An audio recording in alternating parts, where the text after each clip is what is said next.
저는 올해로 67살이 된 여자입니다. 15년 전에 남편을 먼저 떠나보내고 딸과 아들 하나와 지냈습니다. 근데 큰딸도 결혼하자마자 외국에 나가 지내게 되어서 아들과 단둘이 지냈어요. 저희 아들도 회사가 지방이라 거의 지방에 있는 회사 사택에서 지냈고 늘 저 혼자 있는 시간이 많았죠. 그러다가 아들이 결혼하게 되면서 저에게 아주 큰 선물을 안겨줬습니다. 며느리가 너무 이뻤습니다. 처음에 저한테 인사하러 왔을 때도 방긋방긋 잘 웃으며 부침성이 얼마나 좋은지. 저도 딸 자식 키워봤지만 요즘에도 이런 아가씨가 있는지 정말 놀랐으니까요.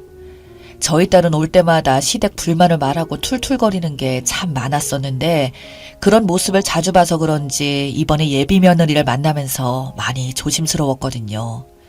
그런데 기우라는 표현이 딱 들어맞았어요. 제가 혼자 지내는 게 마음에 걸렸는지 결혼식 앞두고 많이 바빴을 텐데 저에게 자주 찾아와서 이야기도 많이 나누었어요. 그런 모습이 참 고마웠습니다. 우리 집 애들은 말도 별로 없고 다들 무뚝뚝했거든요. 신혼집도 제가 사는 곳 근처에 잡더니 오며 가며 자주 들리기도 하고 나중에 아이를 임신하고 나서는 제가 해주는 밥이 그렇게나 생각이 났다고 배고프다며 찾아오는데 너무 예뻤네요. 저렇게 예쁜 짓을 많이 하는데 어떤 시모가 미워하겠나요? 뭐 하나라도 더 주고 싶고 그런 게 사람 마음이죠. 같이 밖에 나가면 친딸이냐고 다들 물어봤으니까요. 저는 그때 아들에게 선물을 받았다고 생각했습니다. 그런데 어느 날부터 며느리가 연락도 뜸하고 자주 찾아오지도 않는 것 같더니 나중에는 아들이 이사를 해야 한다고 서울 근처로 집을 새로 알아보고 있다면서 갑자기 멀리 떠난다고 했습니다. 소식을 듣고 바로 다음날 며느리에게 연락해서 무슨 일로 이사하게 됐는지 물어봤는데 예전과는 많이 달라 보였습니다. 저와 있는 걸 불편해하는 것 같았어요. 말수도 확 줄어들고 예전처럼 잘 웃지도 않았어요. 저는 아들에게 연락해서 무슨 일이 있냐고 계속 물어봤지만 아들은 별일 아니라고만 하더니 너무 가까이 살아도 안 좋은 것 같다고 하더군요. 그 소리를 듣자마자 심장이 철렁했습니다. 불편해하는 게 맞는 것 같았어요. 서로 사이가 한번 서먹해지기 시작하니 언제 가까웠나 싶을 정도로 멀어지더군요. 저도 혼자 속앓임만 하며 있다가 언젠가부터는 다른 시어머니들처럼 며느리에게 섭섭하기 시작했습니다. 남들과 다를 게 없구나 싶었어요.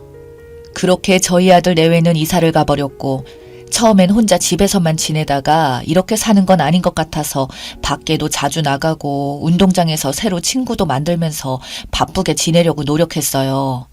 새벽에 운동하다가 알게 된 친구가 있는데 저랑 나이도 같고 남편 없는 것도 똑같고 자식들도 얼추 비슷했습니다.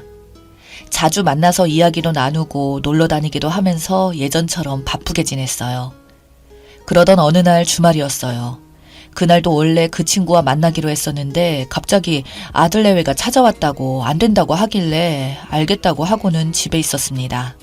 근데 그 친구에게 전화가 왔어요. 다들 나가서 이제 좀 한가하다고 만나자고 해서 저도 나가봤습니다. 손주들이 너무 뛰어다니길 좋아해서 동네 근처에 있는 키즈카페에 보냈다고 요즘 애들은 거기서 논다고 하더라고요. 저야 평생 그런 곳은 가본 적도 없고 들어본 적도 없어서 궁금하긴 했습니다. 놀이터 같은 곳을 카페 안에다가 만들어 놓고는 부모들은 좀 쉬고 아이들은 뛰어노는 곳이라며 그 덕분에 집이 좀 조용해졌다고 했습니다. 그때 갑자기 친구가 옆에서 전화를 받더니 알겠다고 거기로 가겠다고 하는 겁니다.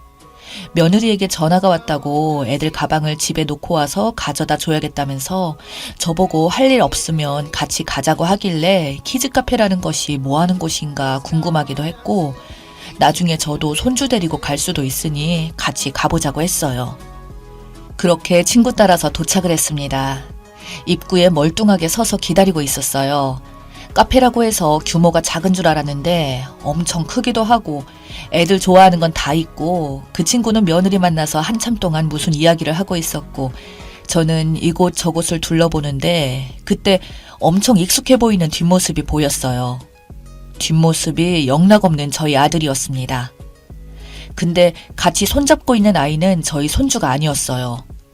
내가 다른 사람을 착각했나 싶어서 아니겠지 하고 나오려고 하는데 그 남자의 옆모습이 살짝 보였어요. 옆모습도 저희 아들이 맞았어요.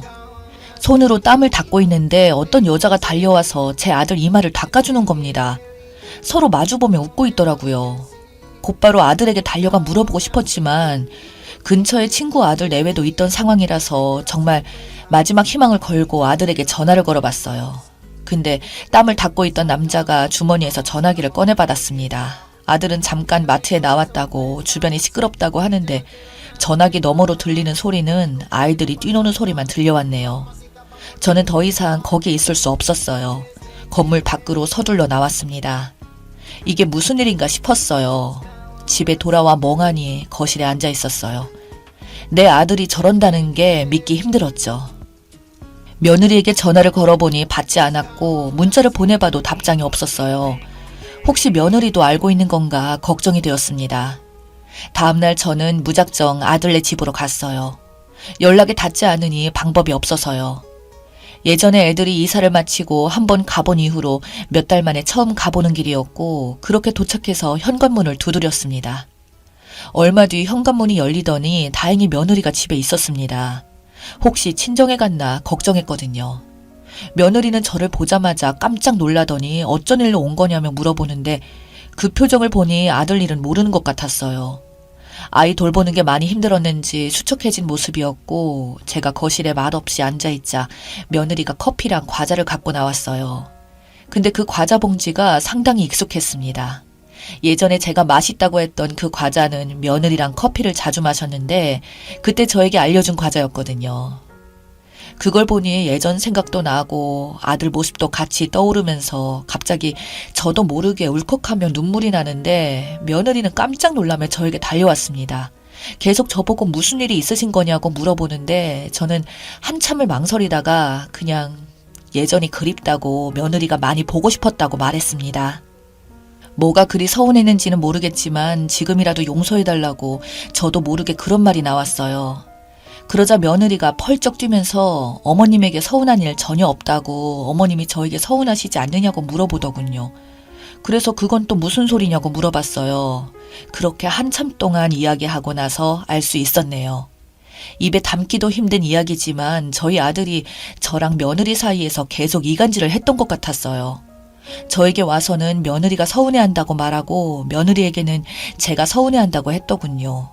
특히 제가 며느리 흉을 엄청 보고 있다고 그런 소리를 제 아들이 전해줬다고 합니다. 그것 때문에 며느리가 너무 충격을 받아서 하루아침에 서먹하게 돼버린 것 같고요. 정말 너무 기가 막혀서 할 말이 없었어요. 며느리는 자꾸 저보고 서운한 일이 있으면 직접 말씀해달라고 부탁하는데 무슨 말을 해야 할지 모르겠더군요. 아니라고 하면 제 아들이 이상한 사람이 될 것 같았으니까요. 아들이 중간에서 이간질을 하는 이유는 뻔했어요. 그때 본 동네의 여자랑 아내 몰래 만나려고 멀리 이사를 하려고 한 것 같았습니다. 그것 말고는 사이좋은 고부관계를 굳이 이간질할 이유가 없었으니까요. 그렇게 또 무거운 가슴을 안고 집에 와서 하루 종일 거실에 앉아 있었습니다. 생각하면 할수록 아들이 너무 괘씸했고 며느리가 불쌍했어요. 제가 중간에서 어찌해야 옳은 건지 너무 답답했습니다. 그리고 며칠 뒤 저희 아들에게 전화가 와선 저보고 뭐하러 며느리를 만나러 갔냐면서 그것 때문에 요즘 계속 짜증을 부린다고 다시는 며느리 만나지 말라고 하더군요. 이젠 그 말도 믿을 수 없었네요. 혼자 사는 어미를 이렇게 이간질까지 해서 떼어놔야 했는지 여자 하나 때문에 이런 기가 막힌 짓을 하고 있는 건지 너무 참담한 심정이었어요. 그래서 절대 용서하지 않기로 결심했습니다. 저는 그날부터 시간이 날 때마다 그때 갔던 키즈카페를 갔습니다. 얼굴은 똑똑히 기억하고 있었거든요. 그걸 어찌 잊겠나요. 근데 아무리 계속 들려봐도 만날 수 없었고 도무지 그 여자를 찾을 방법이 없었어요. 서로 같이 있는 모습을 봐야 제가 나서서 혼을 내든 머리채를 잡아 뜯든 할 텐데 막막했습니다. 그러다 어느 날 저희 집에 며느리가 찾아왔더군요. 거의 1년 만에 온 것 같았어요. 근데 표정이 좋지 않아 보였어요. 오자마자 제 아들 이야기를 꺼내길래 듣자마자 알 수 있었어요. 떨어져 사는 저에게도 걸렸는데 한 입을 덮고 사는 사람을 어찌 속이겠나요.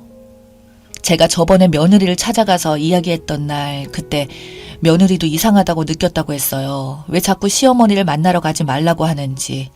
그게 이상해서 저와 나눈 메시지를 몰래 보려고 하다가 그 여자 문자를 봤다면서 앞으로 어찌 지내면 좋겠냐고 제 앞에서 서럽게 울기 시작했습니다.